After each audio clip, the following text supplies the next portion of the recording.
On today's show, I show you around the newest and most exciting stadium in all of Europe.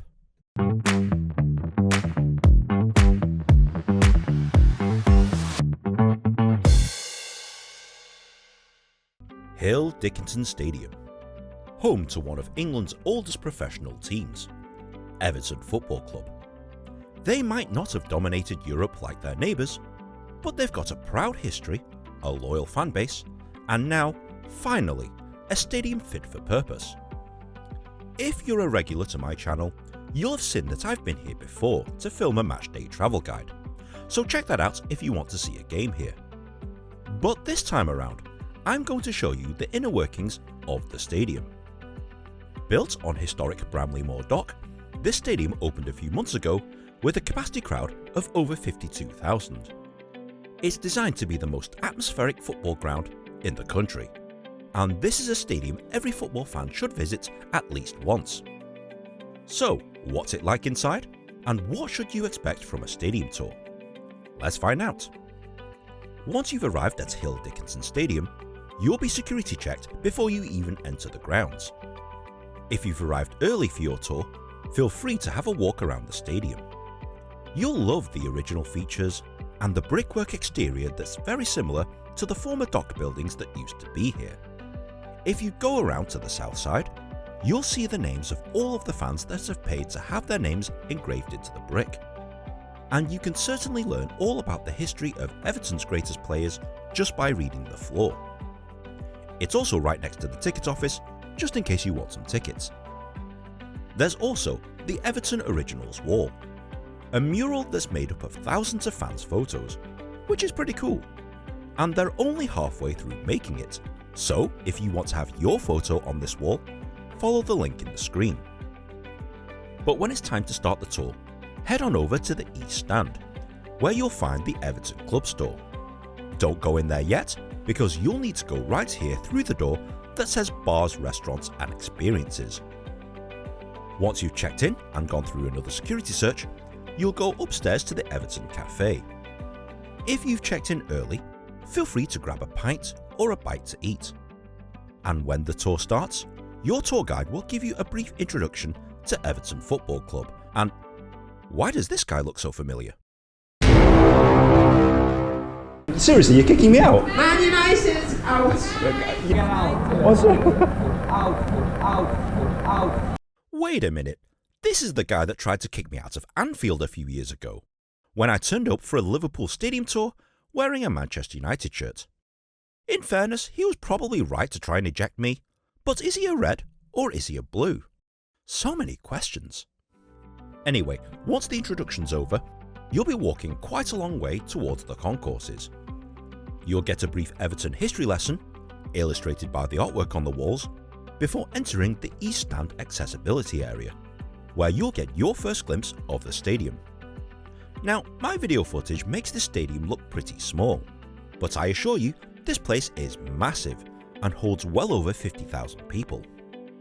The tour guide will tell you all about the construction of the stadium, before you'll walk around to the South Stand concourses, where you get this amazing view of the Liverpool skyline. You'll get a bit of a brief history lesson here. Oh, and if you do come here on a match day, this is a pretty cool place to drink your matchday pint. You'll then go into the South Stand itself. This is where all of the hardcore bloodthirsty Everton supporters sit. They've actually built the incline to the legal limit of 35 degrees, so it's incredibly high and incredibly steep. Also at the legal limit is the proximity to the field, so this is the closest that you can legally sit to the pitch, which explains why there's not a bad view anywhere in the ground. They've definitely optimised the fan experience and thought of everything here at the new Everton Stadium. Anyway, it's around the corner you go to the home team's facilities, where you'll see their warm-up area, pretty nice. You'll go through the changing room area, which initially looks like a dining room with lots of free drinks, before entering the circular changing room itself. And what a changing room this is! Technologically advanced, well presented, LED name boards, and obviously the players' shirts hanging where they actually sit. This is a great photo opportunity to take photos of your favourite players' shirts and lockers. It's a pretty cool place actually, and it's completely soundproofed. I do love the badge on the ceiling, right over this fancy drinks counter in the middle of the floor. If you want the best photos and videos of course, wait until everybody goes and then you can have this place virtually to yourself. Anyway, it's now time to walk towards the pitch, and you'll come across this rather interesting tunnel area. One side, you've got the press conference areas where the players are interviewed, and behind this mirror is the corporate hospitality suite, where normal matchday fans can see the players walk out of the tunnel through this two-way glass. Hello there. But no experience is complete without doing a tunnel walk to Everton's famous anthem. By the way, this takes a while, especially if there's a lot of you, because this is an incredibly long tunnel. But overall, it's a pretty cool experience. The tunnel is great, and the view of the field is fantastic. You'll see the staff preparing the field, and overall, these are probably the best seats in the house. Feel free to sit in the dugout seats. The away team sits on the left, the home team sits on the right, and Moisey sits here. Overall, if you're going to take photos and videos during the tour, make sure you take plenty of them down here. At this point of the video, I want to talk about Lily Barnes, the world famous Everton tour guide. I was sorry to hear that she died a few years ago and never got to see the stadium completed. She was very nice to me during my Goodison Park tour, and she would have absolutely loved it here. Rest in peace, Lil. You were a true legend and one of the best tour guides to have ever lived. Once you've done with the pitchside area, it's time to go back down the tunnel, past the referee's changing room, not bad, to the away team's area. Now believe it or not, they get their own matching facilities, their own warm-up area, their own medical room, and their own changing room, which is a bit more basic compared to the home team's changing room, but still not bad. You'll be glad to know that the showers actually work in here, unlike the ones at Goodison Park, but you still only get 6 of them. Then it's time for the press conference theatre, and wow, this is a massive auditorium.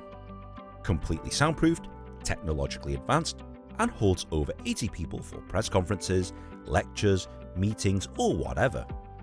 And obviously, you get a nice photo opportunity up here on the desk if you want to. Once you're done with the press conference area, you'll keep walking through some of the other areas of the stadium, including the on-site chapel and the analysts' rooms, before going through the players' entrance. You'll get a quick overview as to what happens here on a match day, before walking around the stadium.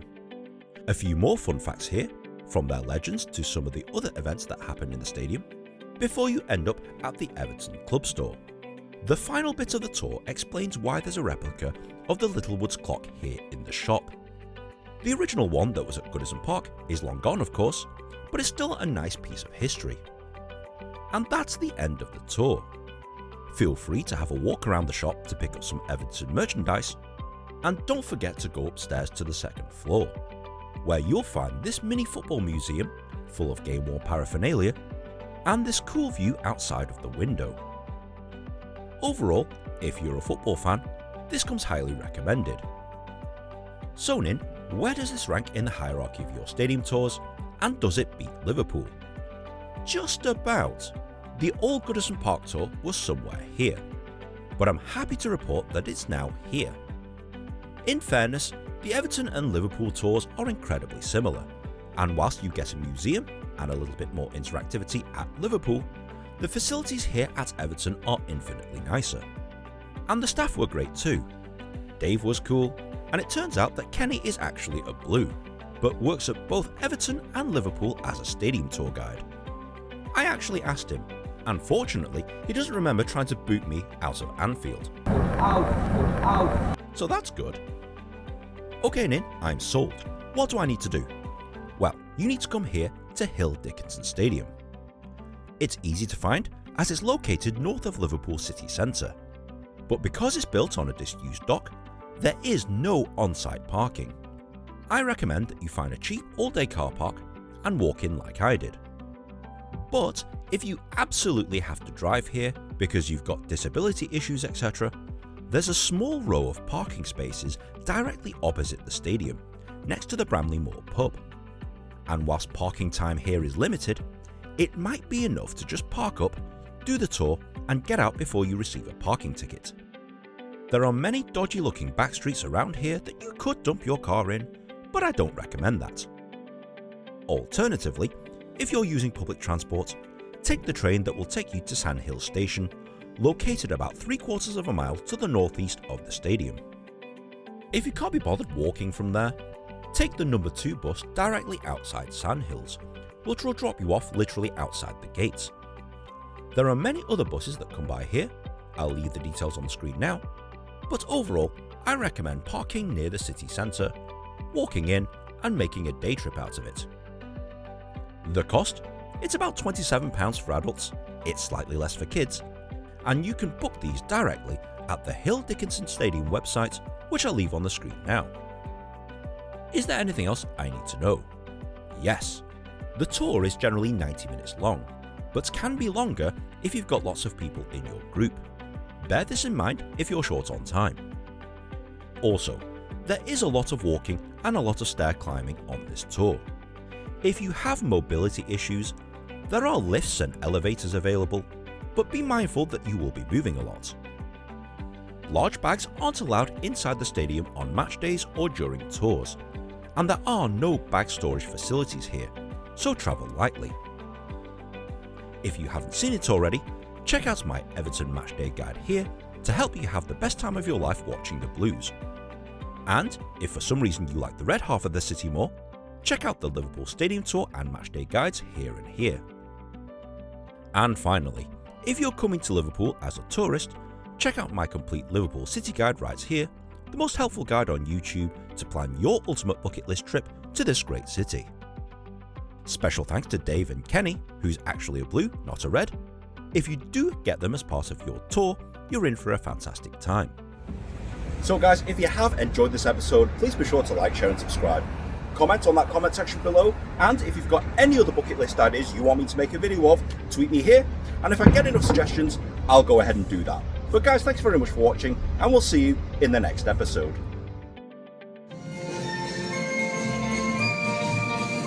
Out.